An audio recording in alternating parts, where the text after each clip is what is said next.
Middle east. आखिर ये middle east start कहाँ से होता है?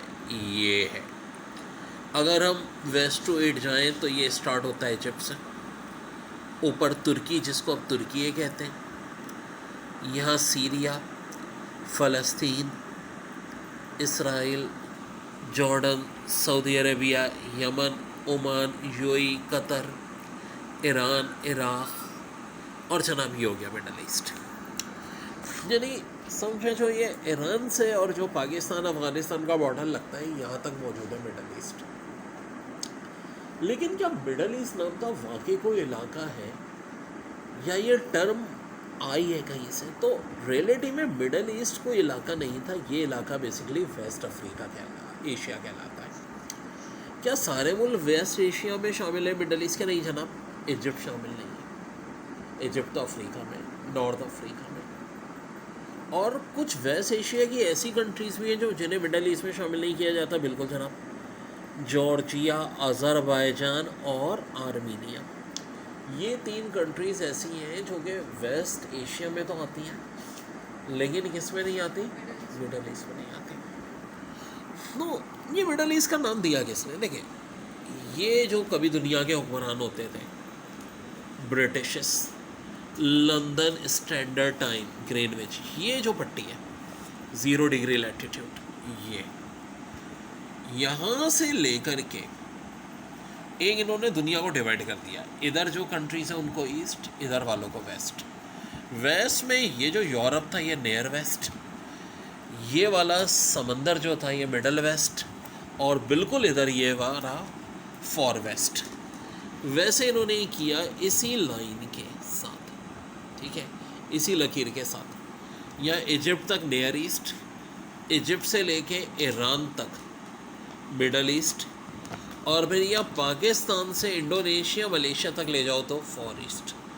इस तरह अंग्रेज़ों ने एक अपने हिसाब से दुनिया को डिवाइड किया।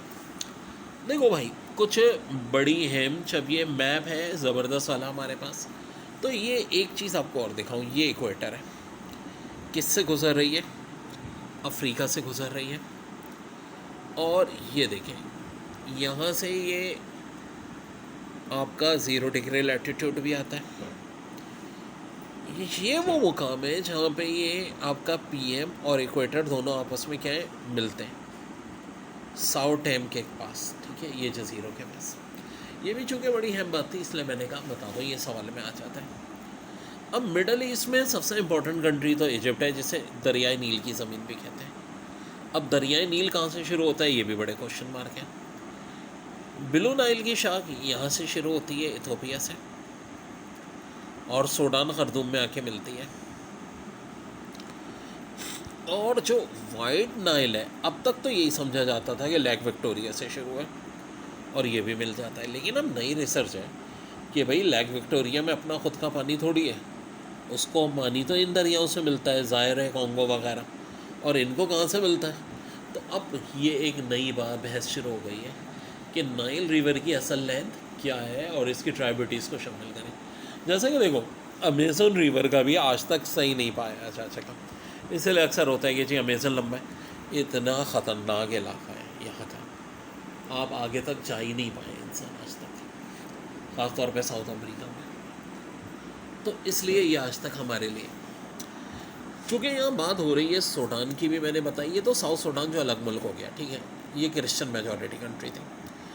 ये जो सूडान है इसमें ज़ाहिर है अरब ज़्यादा थे, और यहाँ दारफूर या गैर अरब यानी अफ्रीकी ज़्यादा थे। बेसिकली इन्हीं अफ्रीकियों को दबाने के लिए ये RSF बनाई गई थी, रैपिड सिक्योरिटी फोर्स। यह लहदाबाद आज यह खुद सूडान की हुकूमत के गले पड़ गई है।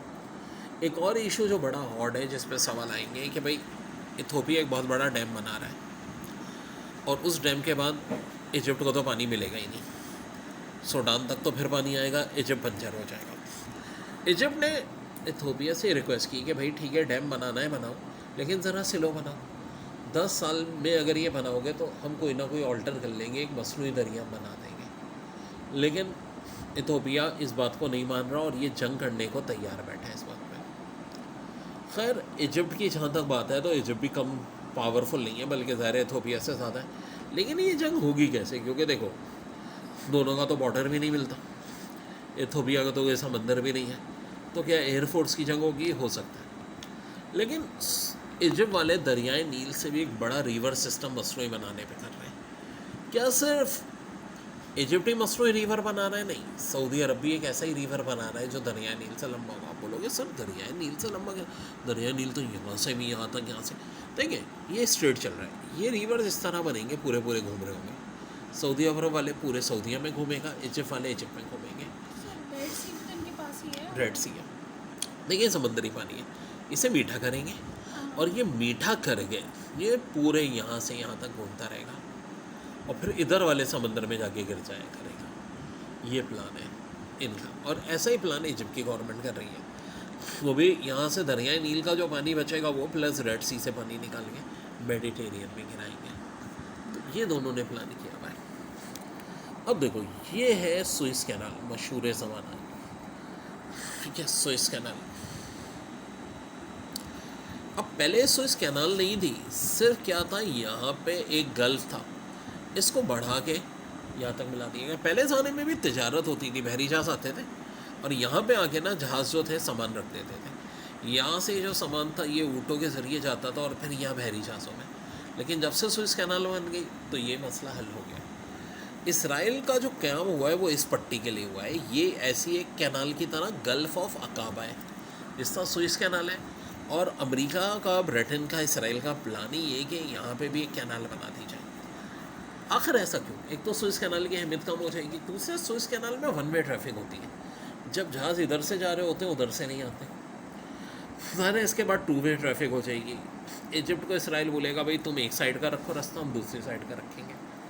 तो ये प्लान है। खैर ये तो अभी रुका हुआ है, ज़ाहिर है कि मुस्लिम कंट्रीज़ का बड़ा शदीद रिएक्शन आ रहा है इसमें। अब यहाँ देखो, इसराइल के साथ ही जॉर्डन है और दरमियान में सी है, इसको डेड सी कहते हैं। जॉर्डन के साथ ही यहाँ सीरिया है जिसकी गोलान हाइट्स इसराइल ने छीनी हुई, और ये लबनान है। देखो जो पहली सलीबी वॉर हुई थी ना, फर्स्ट क्रूसेड, ये भी बता दो, ज़ाहिर है बैतुल मुक़द्दस मुसलमानों के पास था और दो बड़ी सुपर पावर थी मुसलमानों में उस वक्त। सल्तनत अब्बासिया इतनी पावरफुल नहीं रही थी बगदाद की, लेकिन जो इनकी सल्तनत थी,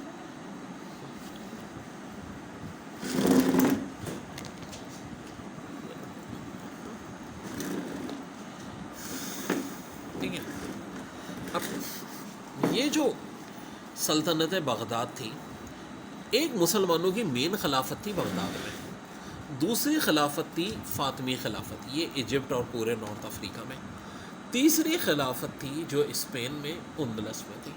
लेकिन इसको असल खिलाफत कहते थे बगदाद को, ये दोनों ज़ीली खिलाफतें कहलाती थी। ज़ीली खिलाफत यानी वो अपने आप को कहते थे खलीफा, कुछ मखसूस कंट्री ने खलीफा मानती थी। सारी दुनिया किसको मानता था आलम इस्लाम? वो बगदाद के अब्बासी खलीफा को। तो अब हुआ ये कि ये सारा इलाका ना सल्जूकियों के पास था, और सल्जूकी ज़ाहिर है किसको खलीफा मानते थे? बगदाद के खलीफा को। और ये इलाका बैतुल मुक़द्दस और आसपास का फ़ातिमीद के पास था। फर्स्ट क्रूसेड में जो सलीबी जंगें हुई थी, तो सलीबी यहीं से आए थे, 10 लाख की फ़ौज।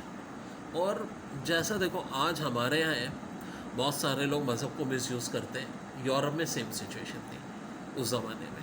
वो लोग भी सिविलाइज नहीं थे, बिल्कुल अनसिविलाइज थे, तो उसको जज्बाती आवाम को करके बहकाया गया मुसलमानों के और जूइश के ख़िलाफ़। और मुसलमानों की बारी तो पहले बाद में आई थी, पहले जूइश को चुन चुन के यूरोप में मारा था इन सलीबियों ने। और 10 लाख की इनकी जो फ़ौज आई वो यहाँ आई और आकर के मुख्तलिफ़ मुसलमानों के शहर, मौजूदा तुर्किया उस वक्त क्या कहलाता था, इसको कहते थे एशियाई कोचक, ठीक है, हाँ, या सल्तनत रोम। तो यहाँ आकर के सल्जूकी, अब सल्जूकियों के 300 बादशाह जो थे उस वक्त सिविल वॉर चल रही थी, सब छोटे छोटे सल्तनतें हो गई थी, किसी की 5000, किसी की 3000, 4000 फौज। तो ज़ाहिर उनको मारना कौन सा मुश्किल था, बढ़ते बढ़ते आगे गए। और फिर ये सीरिया है, सबसे ज़्यादा मुश्किल इनको इसी इलाके में हुई थी। यहाँ मुसलमानों के पास एक बड़ा मजबूत किला था और लग रहा था कि सलीबी हार जाएंगे क्योंकि सारा खाना पीना ख़त्म हो गया था। लेकिन वहाँ एक ऐसा शख्स जो कि मुसलमान नहीं हुआ था, फ़िरोज़ नाम का आदमी, उसने मुखबरी कर दी और बता दिया कि कौन सा इलाका है जहाँ से किला फतह हो सकता है। क्योंकि दुनिया भर के मुसलमानों ने इस किले के मुसलमानों की मदद के लिए फ़ौज भेज दी थी और वो अगले दिन ही पहुंचने वाली थी। अगर अगले दिन ये फ़ौज आ जाती तो घेरे में आके मर जाते। लेकिन उसी एक दिन में इन्होंने किले पे कब्ज़ा कर लिया और जब किले पे कब्ज़ा हो गया तो बाकी मुखालिफ फ़ौज का भी मुकाबला किया। उसके बाद ये यहाँ से आगे बढ़े और बैतुल मुक़द्दस की तरफ रवाना हो गए। अब अनफॉर्चुनेटली फ़ातिमी खिलाफत के भी दोनों शहज़ादे आपस में लड़ पड़े थे, चुनाचा कोई मुकाबला करने वाला नहीं रहा और इन्होंने बैतुल मुक़द्दस भी मुसलमानों से छीन लिया। ये अलहदा बात में है कि बाद में अम्मादुद्दीन जंगी, नूरुद्दीन, पहली सलीबी वॉर से मुसलमान आ रहे थे, उसके बाद मुसलमानों को अकल आ गई थी और सारी दुनिया के मुसलमान फिर से एक हो गए थे। और जो इजिप्ट के और स्पेन के मुस्लिम खलीफा थे उन्होंने भी किन के हाथ पे बैत कर ली थी? बगदाद के खलीफा को अपना लीडर मान लिया था, यानी असल खलीफा। और ये दोनों फिर मुसलमानों में नाइब खलीफा की हैसियत से आ गए थे। और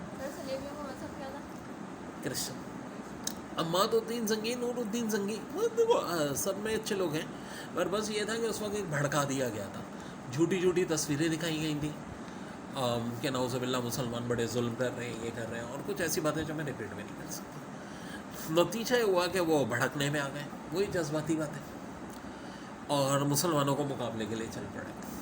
पहली सलीबी वॉर से मुसलमान आ रहे थे, सेकंड थर्ड में अम्मादुद्दीन जंगी, नूरुद्दीन जंगी और सुल्तान सलाहुद्दीन अय्यूबी ने सारी इलाके मुसलमानों से वापस ले लिए। चौथी, पाँचवीं, छठी में सलीबियों ने दोबारा कब्ज़ा करना चाहा लेकिन नाकामी हुई। मगर सबसे बड़ी शिकस्त हुई सातवीं में ज़ाहिर बेबरस के हाथों, और उसके बाद सलीबी जंगें बहुत अरसे तक रुक गई। फिर बाद में हुई थी सल्तनत उस्मानिया से सैकड़ों साल बाद। याद रहे ये तब की बात है जब सल्तनत उस्मानिया का वजूद नहीं था। हम यहाँ पर आ जाएँ तो देखो, ये है इराक़ जिसका कैपिटल बगदाद है, और ये छोटी सी कंट्री कुवैत है जिस पे इराक़ ने कब्ज़ा भी कर लिया था। यहाँ ये सीरिया का इलाका है। अब देखो, सीरिया का ये नॉर्दर्न इलाका, इराक़ का नॉर्दर्न इलाका, ईरान का नॉर्दर्न और तुर्की का ये इलाका, यहाँ जो लोग रहते हैं कुर्द लोग रहते हैं, कुर्द नस्ल के, और ये चारों मुल्कों में मौजूद है। लेकिन चारों मुल्क नहीं चाहते कि कुर्द स्टेट कहीं भी बने, क्योंकि एक जगह बनेगी तो बाकी जगह पे भी मुतालबा करेगी। और कुर्द स्टेट के पीछे भी ज़्यादातर इसराइल का हाथ है। वो चाहते हैं कि ताकि अनस्टेबिलिटी रहे, क्योंकि देखो कुर्द को कहीं प्रॉब्लम नहीं थी। ईरान वाले भी कुर्द वालों को बड़ा अच्छा रखते थे, बगदाद वाले भी, सीरिया वाले भी, तुर्की वाले भी। कुछ अलहदगी पसंद उठे और मेन या तो ये होता है कि वहाँ ज़्यादती हो रही होती कुर्द के साथ, ऐसा नहीं था।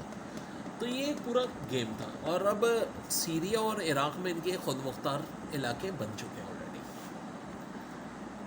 तुर्की में जो मेजॉरिटी कुर्द है वो अपनी हुकूमत के साथ। हम यहाँ जाओ, देखो ये जॉर्जिया भी USSR से अलग हुआ था, तमाम इसके दो मुल्क अबासाकी और साउथ ओसेटिया दोबारा रशिया ने छीन लिए। ये पूरा इलाका कोसोवस कहलाता है, जॉर्जिया, अज़रबैजान और आर्मीनिया साउथ कोसकस, और ये नॉर्थ कोसकस है ग्रोजनी यानी कोकाफ इसीलिए तो मशहूर था पहले भी। पहाड़ियाँ बड़ी ऊंची थी, 15 से 1000 फीट से लेके 20-22 हज़ार फीट तक, जबकि यहाँ याद रहे बाकी पहाड़ियाँ 1000-2000 फीट से ज़्यादा बड़ी नहीं है और स्याह पहाड़ियाँ हैं, ठीक है। तो ये जो सातों स्टेट हैं इधर के ग्रोजनी, ये सारी मुसलमान स्टेट्स हैं जिन पे रशिया का आज भी कब्जा है। अगर रशिया टुकड़े होगा तो ये 7 मुल्क भी आज़ाद हो जाएंगे ब्लैक सी और कैस्पियन सी के दरमियान में। अज़रबैजान और आर्मीनिया में भी जंग हुई थी। अज़रबैजान की मदद किसने की थी? तुर्की और पाकिस्तान ने, और आर्मीनिया को शिकस्त दे दी थी। अब ये आ जाता है ईरान। यहाँ देखो तेहरान है, ये शहराज बड़ा अहम शहर है, और ये बंदर अब्बास, देखो ये बड़ा इंपॉर्टेंट इलाका है। यहाँ से जो गल्फ से निकलते हैं जहाज़, इधर से 40% पेट्रोल सप्लाई इधर है, और फिर वो इधर से निकलती है सप्लाई। जिबूती में दुनिया के हर मुल्क ने अपनी बेसिस बनाई हुई है, क्योंकि जब यहाँ यमन में सिविल वॉर चढ़ रही थी तो ख़तरा था कि उन किसी के बहरी जहाज़ टारगेट ना हो। फिर देखो सुएज़ कैनाल से भी यहीं से गुजरना है, और अगर इधर से भी आना है तो इधर से गुजरना है बहरी जहाज़ों में। तो जब से ईरान सऊदीया की दोस्ती हो गई है तो उसके बाद अब ये इलाका भी काफ़ी बेहतर हो गया है, और अब जहाज़ों को फ़िलहाल कोई ख़तरा नहीं है। ये यमन है, यहाँ भी इस वक्त अब अमन मुआहदे की बात चल रही है। अदन और सना दो बड़े अहम शहर है। ये ओमान है, और ओमान का भी बड़ा इम्पोर्टेंट रोल है ये ईरान और सऊदीया का मुआहदा कराने में।